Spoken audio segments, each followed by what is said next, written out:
England জিততে পারলো কিন্তু পর্তুগাল ম্যাচটা জিততে পারেনি। ফার্স্ট ম্যাচ পর্তুগাল ড্র করেছে। ক্রিস্টিয়ানো রোনাল্ডোকে নিয়ে খুব আলোচনা হচ্ছে যে রোনাল্ডো আপনার পুরো ম্যাচে আপনার ওই লেভেলের কোনো চান্স ক্রিয়েট করতে পারেনি, গোলও করতে পারেনি। 90 মিনিট সে ফুল টাইম খেলেছে। তো পর্তুগাল যখন আপনার 6 মিনিটে আপনার জাউ নেভেস গোল করেছে তখন মনে হয়েছিল যে আপনার স্কোর লাইনটা আজকে খুব বড় হতে পারে, কিন্তু বিষয়টা এরকমই হয়নি। তারা সমতায় ফিরে যায় কঙ্গো। তারপর কিন্তু আর তারা চান্স ক্রিয়েট করেও কিন্তু তারা গোল করতে পারেনি। কঙ্গো ভালো অ্যাটাক করেছে।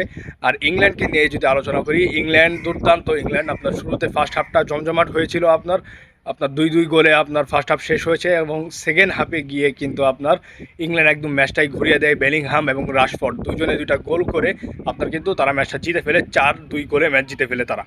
কঙ্গোর সাথে যে ম্যাচটা দেখা গিয়েছে পর্তুগালে, সেই ম্যাচের পর মনে হয় না আপনার রোনাল্ডোর টিম আপনার ওয়ার্ল্ড কাপে ভালো কিছু একটা, বেশি কিছু একটা করতে পারবে।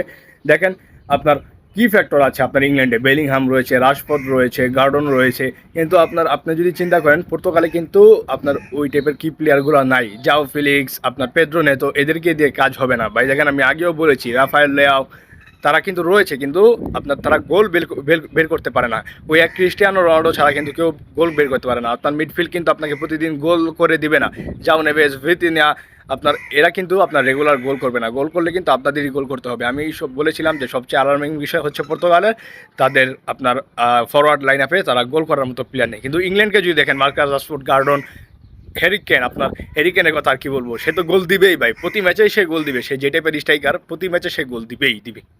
তো এই দুইটা টিমের মধ্যে কিন্তু আপনার ইংল্যান্ড কিন্তু খুব এগিয়ে রয়েছে আপনার শিরোপার জন্য, কারণ তাদের মধ্যে সেই শিরোপা জেতার আপনার কোয়ালিটিটা রয়েছে। তাদের ফরওয়ার্ড ভালো, তাদের মিডফিল্ড ভালো, ডোমিনেটিং মিডফিল্ড রয়েছে, ডিফেন্স লাইনটাও মোটামুটি ভালো। তো বলা যাচ্ছে যে আপনার ইংল্যান্ড পর্তুগালের থেকে খুবই এগিয়ে রয়েছে এবারের বিশ্বকাপে। আপনারা কি মনে করছেন? আপনাদের মন্তব্য মতামত কমেন্ট বক্সে জানিয়ে দিতে পারেন। ভালো থাকবেন, সুস্থ থাকবেন, ধন্যবাদ সবাইকে।